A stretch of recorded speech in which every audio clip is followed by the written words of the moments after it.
El Señor le bendiga una vez más, hermanos. La última vez que vimos a Pedro, lo dejamos a la puerta de uno de los momentos más difíciles de su vida. Sí, el apóstol Pedro. Cristo le había dicho a Pedro: Pedro, Satanás os ha pedido para zarandearlos como al trigo, pero yo he rogado por ti para que tu fe no falte, y una vez vuelto, fortalece a tus hermanos. Ahí dejamos a Pedro hace un tiempo, cuando hablamos de él. Después de que Cristo le dijo esas palabras, Pedro se enfrentó a uno de los momentos más difíciles de su vida, cuando negó al Señor. A Cristo lo arrestan y Pedro sigue de lejos al Señor. Llegan a la casa del sumo sacerdote donde Cristo es llevado. Pedro se queda en el patio, encienden una fogata porque es de noche y allí a Pedro comienzan a confrontarlo. Le dicen: tú te pareces a uno de los que andaba con Jesús. A lo que Pedro responde: no sé de qué me hablas. No soy yo. Después le preguntan de nuevo: tú eres uno de los que estaba con Jesús. De hecho, tú hasta te pareces hablando. Tú eres Galileo. Y Pedro dice: no, no soy yo. No sé quién es ese hombre. Por último, le preguntan de nuevo: tú eras de los que estaba con Cristo, ¿verdad? Tú eres uno de sus discípulos. Y Pedro, dice la Escritura, que con maldiciones dice: no, no soy yo. No conozco a ese hombre. En ese momento, Cristo, que también estaba en el patio, y Pedro chocan miradas. Y Pedro no aguanta y sale de allí, y dice la Escritura, y salió llorando amargamente. O sea, Pedro le dolió, se dio cuenta de lo que había hecho. El gallo había cantado y él había traicionado a su maestro. Pasa el tiempo. A Jesús, después de arrestarlo, lo crucifican. Pasa el tiempo, Jesús resucita 3 días más adelante. Y después de resucitar comienza a aparecer a sus discípulos. La tercera vez que Jesús aparece a sus discípulos es en Juan capítulo 21. La porción que les invito a leer junto conmigo en esta ya tarde, para que veamos cómo Cristo renueva una vez más la fe de Pedro. Así que vayamos a Juan capítulo 21 y vamos a leer los versículos del 1 al 19, una porción larga. Vamos a quedarnos más estudiando los versículos 15 en adelante, pero vamos a leerlo todo para tener algo de contexto. Dice así la palabra del Señor en Juan capítulo 21, versículos del 1 al 19. Después de esto, Jesús se manifestó otra vez a sus discípulos en el mar de Tiberias y se manifestó de la siguiente manera.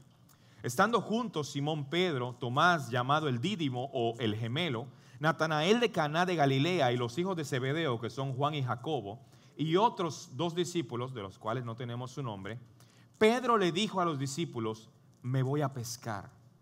Los discípulos le respondieron: nosotros vamos contigo también.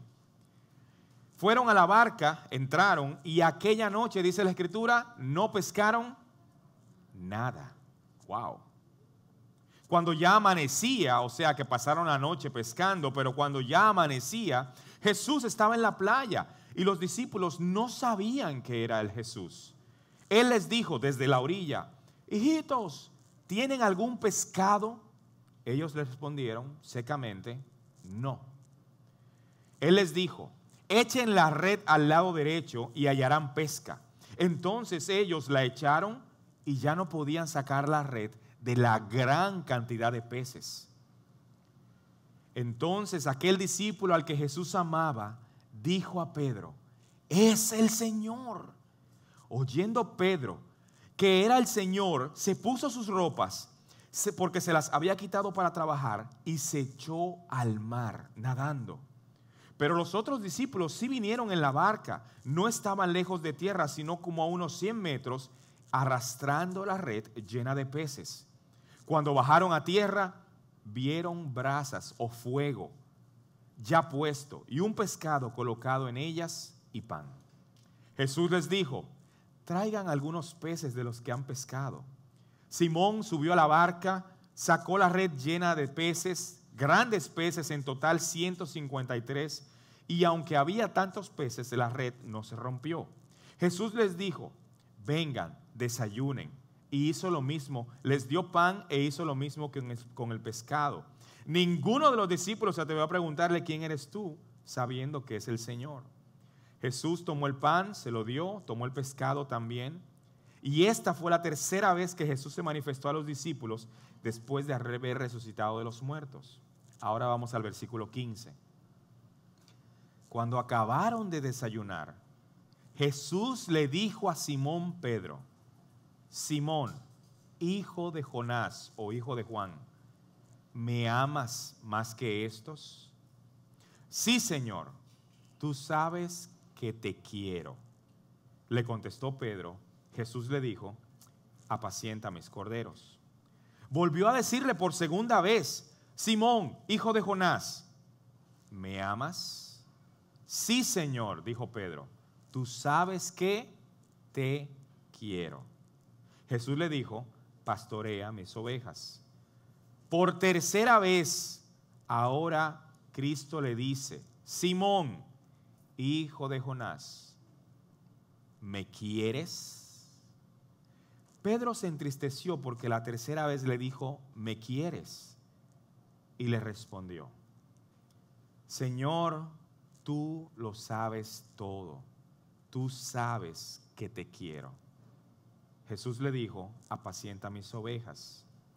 En verdad te digo que cuando eras más joven, te vestías y andabas por donde querías, pero cuando seas viejo, extenderás las manos, te vestirán y te llevarán a donde no quieras ir. Esto dijo dando a entender la clase de muerte con que Pedro glorificaría a Dios. Y habiendo dicho esto, le dijo: sígueme. Padre Santo, Señor, necesitamos de tu asistencia, de tu ayuda, de tu dirección. Porque al tener tu palabra enfrente, Señor, nosotros los seres humanos no somos suficientes para entenderla. Por eso utiliza tu Santo Espíritu. Guíanos, Señor, en esta tarde. Permite, Señor Padre, que nada humano entorpezca lo que tú quieres hacer en los corazones de tu iglesia. Por lo tanto, nos ponemos en tus manos en el nombre de Jesús. Amén. Estamos viendo una porción en la que Jesús va al encuentro de Pedro. Han pasado ya el momento de la traición. Ya Pedro ha negado al Señor. Pedro ha llorado amargamente por su pecado y ahora encontramos a Jesús rescatando al discípulo una vez más. Pero para entender las circunstancias, pongámonos en los zapatos de Pedro, porque él viene de traicionar a Jesús. Él viene de traicionar a Cristo. Posiblemente estos son los momentos o el episodio más trágico que ha pasado en la vida del apóstol Pedro. Ese Pedro que antes decía: si ellos te dejaren, yo no te dejaré. Ese Pedro que antes decía: te seguiré a donde sea. Ese Pedro que se atrevió en un momento de sacar una espada y cortar la oreja de uno de los que los venían a arrestar, ahora tiene que lidiar con ser el Pedro, el traidor. El Pedro que ha traicionado al maestro, que ha negado que lo conocía 3 veces. Es este Pedro que ha caído tan profundo el que el Señor viene a renovar las fuerzas una vez más. Y lo que estamos viendo en esta porción que hemos leído íntegra, 19 versículos para poder entender el contexto correcto, antes de dedicarnos a ver la conversación entre Cristo y Pedro, este Pedro junto con los discípulos están viviendo varias experiencias que son importantes que nosotros le pongamos atención. Primero, Pedro dice en el versículo 3, me voy a ir a pescar. Algunos estudiosos de la palabra de Dios dicen, bueno, Pedro está volviendo otra vez a lo que antes había vivido. Antes de conocer a Cristo, Pedro había sido un pescador. Bueno, Pedro está diciendo en esta porción, voy a ir a pescar de nuevo. Los discípulos lo acompañan. Estamos viendo aquí que aunque todos estuvieron en el mar, ¿cuánto pescaron? No pescaron nada. Así que su trabajo fue infructuoso. Y entonces viene la intervención de Cristo alguien desde la orilla, alguien que ellos todavía no saben que es el Señor, les dice, ¿tienen algo? ¿Tienen pescado? Ellos dijeron simplemente no. No agregaron nada más. Dijeron no, no tenemos nada. Y entonces Cristo les dice, bueno, tiren la red al lado derecho. Cuando lo hacen, cuando obedecen, pues otra vez viene el milagro. Pero para ellos están viviendo esto una segunda vez. Porque cuando Cristo los conoce, cuando tienen el primer encuentro con el Señor, pasa exactamente lo mismo. Se han pasado la noche entera tratando de pescar sin conseguir nada. Cristo anda con una multitud, se sube en la barca de Pedro. Pedro lo empuja un poquito más adelante, o por lo menos lo empuja en la barca más adentro, y Cristo da un sermón para todos los que estaban allí. Cuando termina el sermón y la multitud es despedida, Cristo le dice, entren otra vez al mar, tiren la red en lo más profundo y van a pescar. Ellos se habían pasado la noche pescando. Ellos son expertos marineros. Y Cristo les está diciendo, vuelvan de nuevo. Lo hacen y ¿qué sucede? Se llena de peces. Así que cuando vuelve a pasar lo mismo ahora, porque esta es la segunda pesca milagrosa en la vida de los discípulos, según nos cuentan los evangelios, ellos se dan cuenta, Juan se da cuenta de que es el Señor quien está en la orilla.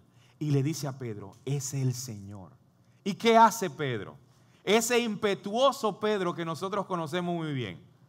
Pedro, que se había quitado las ropas para trabajar mejor, se pone su ropa y se echa al mar, nadando a encontrarse con el Señor. Olvídate de los peces, olvídate de las redes. Él va al encuentro de su Señor y allí entonces tienen una conversación. Recordemos que esta porción que acabamos de leer está en el Evangelio de Juan. Y Juan es muy detallista con lo que nos cuenta acerca del Señor.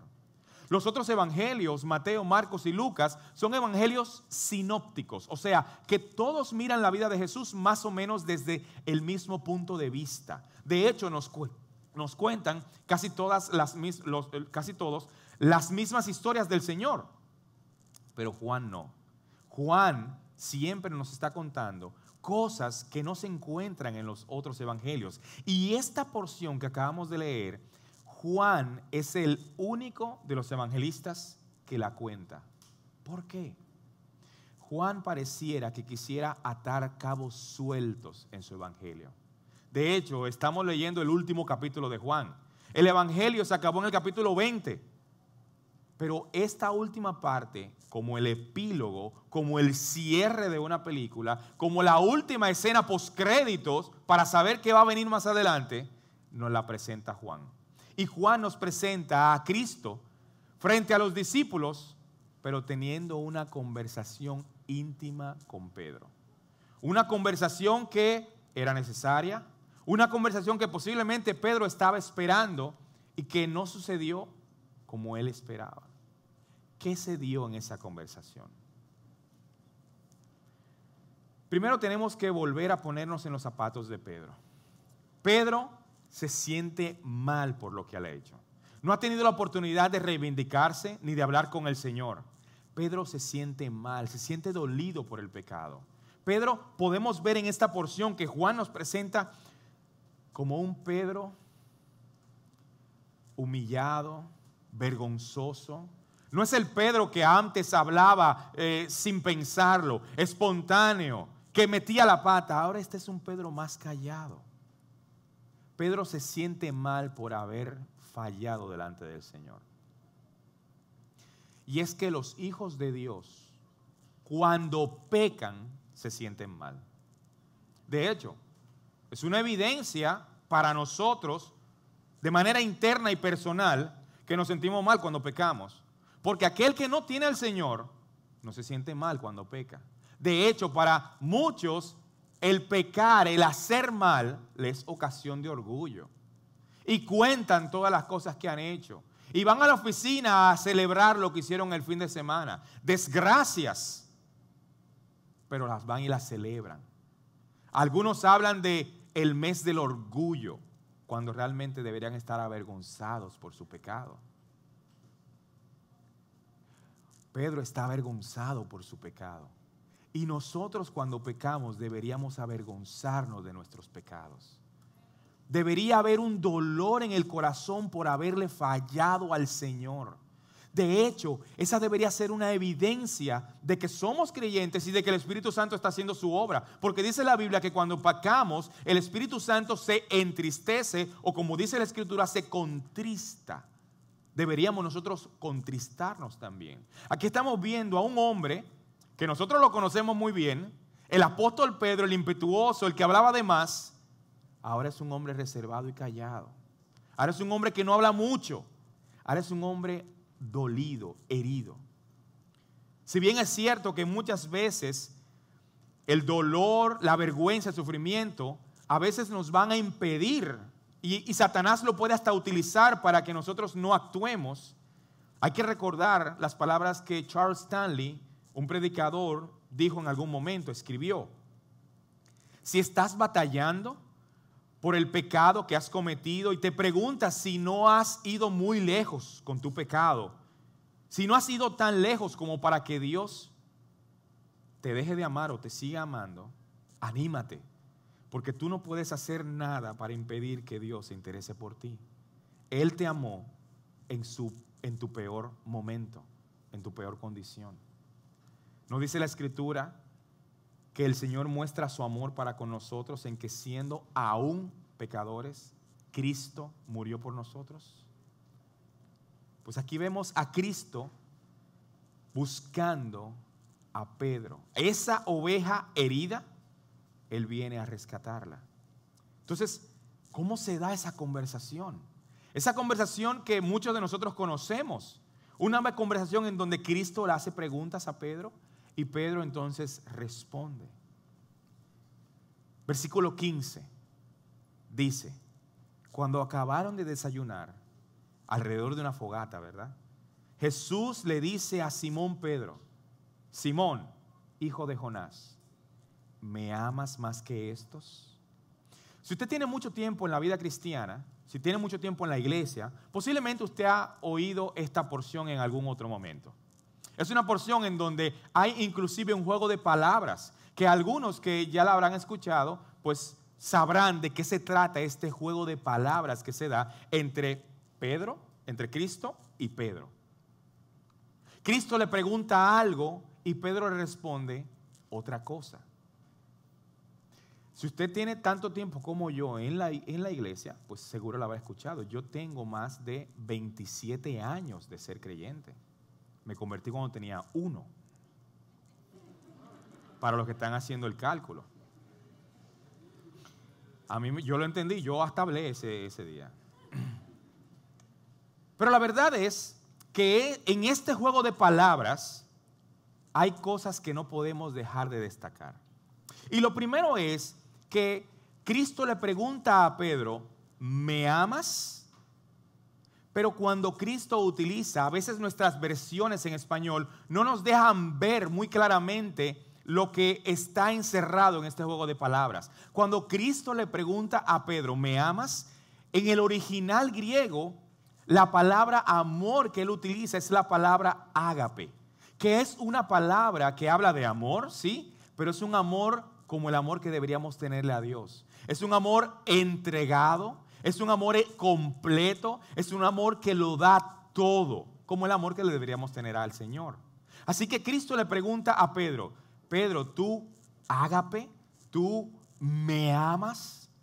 Pero cuando Pedro tiene la oportunidad de contestar, Pedro no contesta con la misma palabra de amor que Cristo le ha dicho.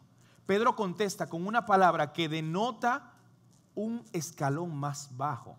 No con el amor que todo lo entrega, sino con el amor como se quieren los hermanos o los familiares. Es la palabra fileo, de donde viene filial, de donde viene familia.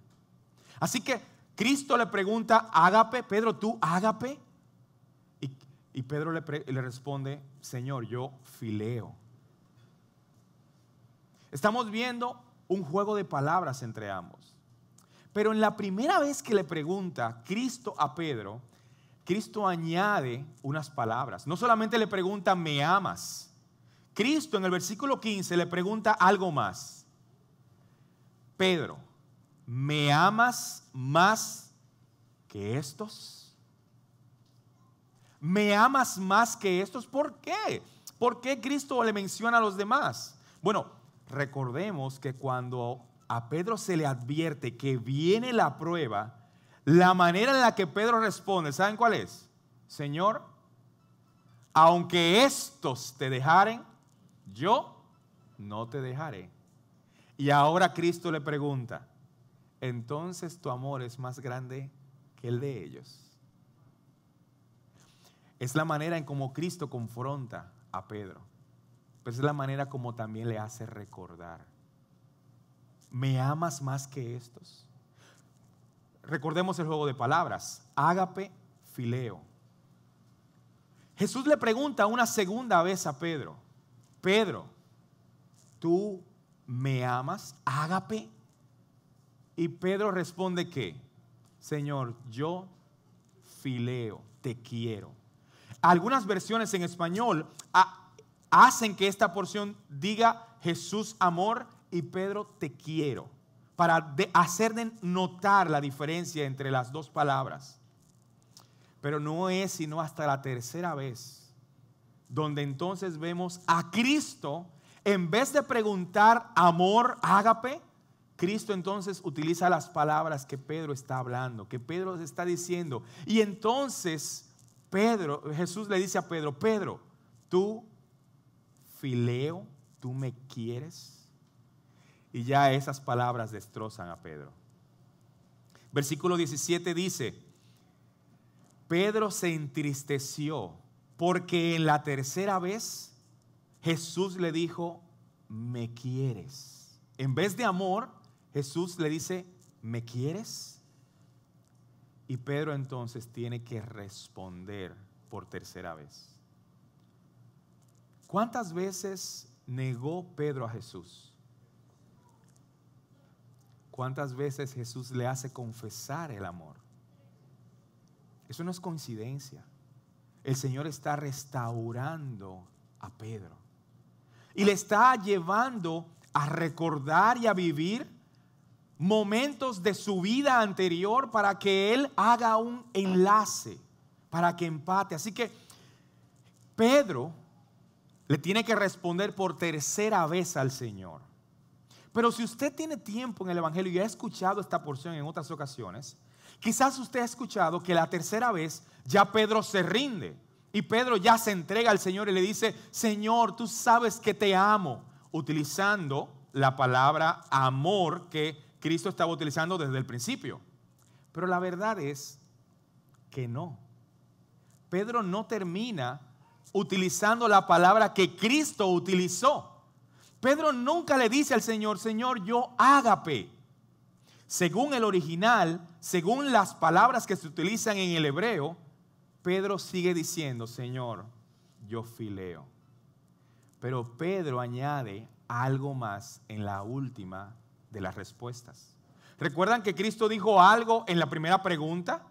Más que estos, y añadió algo aparte de ¿me amas? Bueno, ahora Pedro añade algo, no solamente dice te quiero, sino que añade algo en la última de las respuestas. Pedro dice, Señor, tú lo sabes todo, tú sabes que te quiero. Sería el final perfecto que Pedro hubiese dicho, Señor, yo ágape, como Jesús le estaba diciendo. Pero la verdad es que con decorosa modestia, siendo modesto, muy humilde, y con agradable desconfianza, desconfiando de él mismo, Pedro, humillado por el recuerdo de su caída, no quiere utilizar el término más elevado de amor que Cristo está utilizando. Vemos a un Pedro vergonzoso frente al Maestro por su caída. Vemos a un Pedro temeroso, ese Pedro arrogante que antes hablaba sin sentido, que antes hablaba cualquier cosa y metía a todo el mundo en el mismo saco. Señor, si ellos te negaran, yo no. Ahora Pedro no se atreve a prometer tan alto. Él conoce su condición. Él se da cuenta, él ahora es más humilde, más más sensible. Es un Pedro con vergüenza. Es un Pedro humillado. Es un Pedro que ha aprendido. Este discípulo ha aprendido a confiar menos en él. Ahora es más discreto. Ahora es más humilde. Y cuando se enfrenta a Cristo, le cuesta confesar con soltura, con la soltura de antes, su gran amor. Ama a Cristo, es verdad, y Cristo lo sabe, pero está apenado frente a su maestro.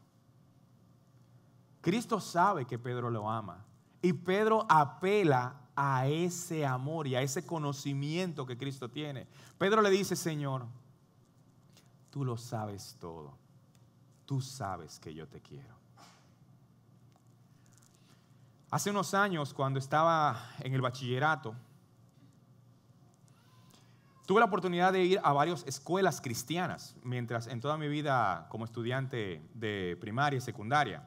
Tuve la oportunidad de ir a varias escuelas, no fue que me botaron de las escuelas, pero tuve la oportunidad de ir a varias. En una de ellas, estando en tercero, en los últimos 2 cursos del bachillerato, el director de la escuela, del colegio, nos daba devocionales a mí y a mis demás compañeros. O sea, el mismo director del centro venía y nos daba un devocional. Ese devocional, lo recuerdo como ahora, ese día en que nos contó la siguiente anécdota, nos contó esta historia. Nos habló de un joven que vivía con sus padres en un lugar rural, de campo. Él y ellos eran los únicos que vivían en la casa. Así que la mano de fuerza, la mano de obra fuerte, la tenía el muchacho, que era un muchacho joven. Y los padres ya ancianos pues no tenían las mismas fuerzas. Pero este muchacho, que era la parte productiva de su casa, anhelaba convivir en la ciudad. Algo así como el hijo pródigo, la historia del hijo pródigo que nosotros conocemos. Este muchacho quería disfrutar de esa ciudad, de ese ambiente, de ese mundo. Le contaban cómo era la ciudad, le contaban cómo era la vida nocturna de la ciudad, todo lo que se disfrutaba allí. Así que él quería, él deseaba conocer esa vida, ese mundo. Pensando de manera egoísta, sin pensar en sus padres, quién los cuidaría, cómo se harían, él se va de la casa, traicionando la confianza de los padres, se va de la casa a buscar esa vida que él anhelaba. Obviamente la consigue, la encuentra, llega a la ciudad y se mete en malos pasos. Hace de todo, una vida de cualquier tipo de licencias. Conoce el mundo de la calle, conoce la vida alegre, conoce la vida nocturna, pero también conoce la enfermedad. Y años después de estar viviendo en la ciudad, y después de que la enfermedad ha tocado su puerta, él se acuerda de su papá y de su mamá, que ya tienen que estar todavía más ancianitos que como él los dejó. Y él se acuerda de ellos y quiere regresar a su casa, pero no sabe si es aceptado. No sabe si ellos lo van a recibir. No saben si ellos le guardan rencor todavía. Por eso, él les escribe una correspondencia. Papá, mamá, sí, soy yo, su hijo. Perdónenme por todo lo que les he pasado, les he hecho pasar. Perdónenme porque egoístamente me fui de la casa. Ahora me arrepiento de todo lo que he hecho. Me gustaría volver, pero no sé si ustedes serían capaces de aceptarme de nuevo. Por lo menos quisiera verlos, por lo menos quisiera abrazarlos. Yo sé que no merezco nada de ustedes, pero si ustedes tuvieran un poco de amor, de paciencia, de misericordia conmigo, yo voy a tomar el tren que llega hasta la estación. Y yo recuerdo que esa estación tiene muchos árboles. Si es así, por favor, en el árbol más grande de la estación, cuando el tren se detenga, a mí me gustaría ver por la ventana un pañuelo blanco. Si yo puedo ver un pañuelo blanco, yo lo voy a buscar. Pero si yo llego a ver ese pañuelo blanco, por favor, yo sabré que ustedes tienen la puerta abierta para que yo me baje y los busque. voy a llegar tal día en tal tren. Si no encuentro el pañuelo, seguiré mi camino. Ese día se montó en el tren. Él no sabía ni siquiera si le había llegado la correspondencia, pero ese día se montó en el tren. Duró todas las horas que duraba el viaje en el tren, y cuando se acercaba a la estación donde él quería encontrar ese pañuelo blanco, él trató de mirar por la ventana para que no se le escapara la oportunidad de ver. Y cuando se estaba acercando a la estación, todos los árboles tenían sábanas blancas, cubiertos todos los árboles con sábanas blancas, dándole la señal de que sus padres estaban dispuestos a recibirlo. Aquí tenemos a Cristo poniendo muchas sábanas blancas para decirle al discípulo: ¿me amas? Un discípulo avergonzado, no sabía si el maestro lo iba a recibir de nuevo. Aquí tenemos a Cristo. Dice la Escritura: por tanto, acerquémonos con confianza al trono de la gracia para que recibamos misericordia y hallemos gracia para el oportuno socorro. Cristo está restaurando, renovando la fe y el llamado que en un momento le hizo a Pedro.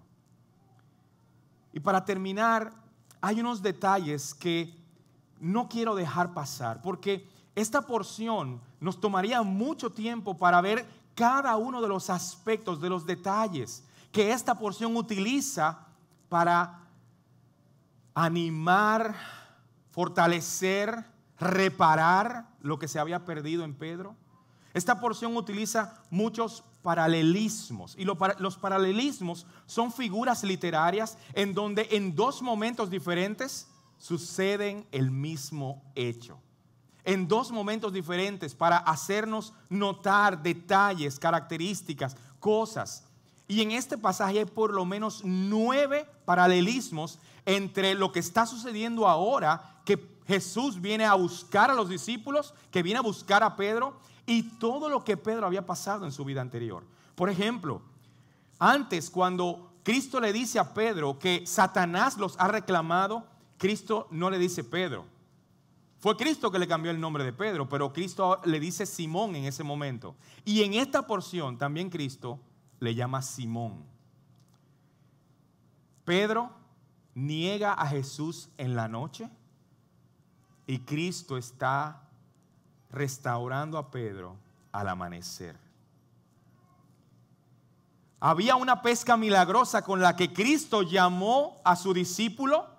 Y ahora también en este pasaje en Juan 21 vemos otra pesca milagrosa y los discípulos se acuerdan y Juan se da cuenta, es el Señor. ¿Por qué se da cuenta? Porque está pasando exactamente lo mismo. Pedro ha negado a Cristo alrededor de una fogata en la madrugada, en la casa del sumo sacerdote. Y ahora alrededor de una fogata hecha por Cristo, con panes y peces, Cristo y Pedro hablan. Confiesa él su amor en una fogata. Antes Pedro dijo: aunque ellos se aparten, yo no me voy a apartar. Ahora Cristo le pregunta: ¿me amas más que estos? Pedro, que era pronto para hablar en toda su vida, ahora es tímido para responder. Tiene vergüenza delante del Señor. Este Pedro que 3 veces negó a Jesús, ahora 3 veces confiesa su amor. Este Pedro que aquel día, cuando Cristo le dijo que iba a venir la prueba, y Cristo le dijo: fortalece a tus hermanos, es el mismo Pedro que ahora Cristo le vuelve a decir: apacienta mis ovejas. Y por último, el día que Cristo llamó a los primeros discípulos, incluido Pedro, les dijo: sígueme y yo te voy a hacer pescador de hombres. Y esta porción, en el último versículo que leímos, en el versículo 19, termina con Cristo diciéndole otra vez a ese mismo discípulo: sígueme. Cristo, nuestro maestro, podía haber regañado con dureza a Pedro, mostrándole cuán malo había sido lo que él había hecho, pero Cristo no lo hace. Cristo muestra su ternura al soldado caído. No apaga el carbón que apenas humea. No rompe la caña quebrada. Si has confesado tus pecados, si has llorado por tus pecados, puedes venir a los brazos de Jesús. Él te espera con su gracia para restaurar tu corazón y ponerte en el camino una vez más. Solamente cuando descubrimos cuán extraordinaria es la gracia de Dios, es que podemos alcanzar nuestro verdadero potencial en Cristo. Hay personas que definitivamente no confiesan sus pecados. Hay personas que no lloran por sus pecados. Pero que Dios nos dé la gracia, no solamente de llorar por nuestros pecados, no solamente de arrepentirnos, sino de venir a Cristo. Y Cristo nos va a estar esperando. Como hizo con Pedro, nos va a volver a utilizar. Nos va a volver a permitir estar en su obra, en comunión con Él. Y a Pedro se lo permitió. Porque un tiempo después, Pedro estaba frente al Sanedrín. Ellos lo confrontaban y le decían: no pueden volver a hablar en este nombre. Pedro, Juan y un hombre que había sido en ese momento sano porque había sido paralítico toda la vida, estaban los tres de pie frente al Sanedrín. El Sanedrín acusaba a Pedro y a Juan y les decía: no pueden hablar en ese nombre. Pero no se atrevían a decirlo frente a la multitud, porque todos habían visto cómo Pedro, pasando por la puerta del templo, le había dicho a ese paralítico: no tengo ni plata ni oro, pero lo que tengo te doy. En el nombre de Jesús, levántate. Y este hombre se levanta, siendo un milagro. La multitud se reúne y Pedro da un sermón donde se convierten 5,000 personas. Pero ahora están frente al Sanedrín y los están acusando, los están amenazando. No pueden volver a hablar en ese nombre. Y Pedro y Juan, sobre todo Pedro, sin avergonzarse de su maestro, en esta ocasión le responden al Sanedrín: juzguen ustedes si es justo que nosotros los obedezcamos a ustedes antes que a Dios, porque no podemos dejar de decir lo que hemos visto y oído. Padre Santo, Señor Todopoderoso, venimos delante de ti, Señor.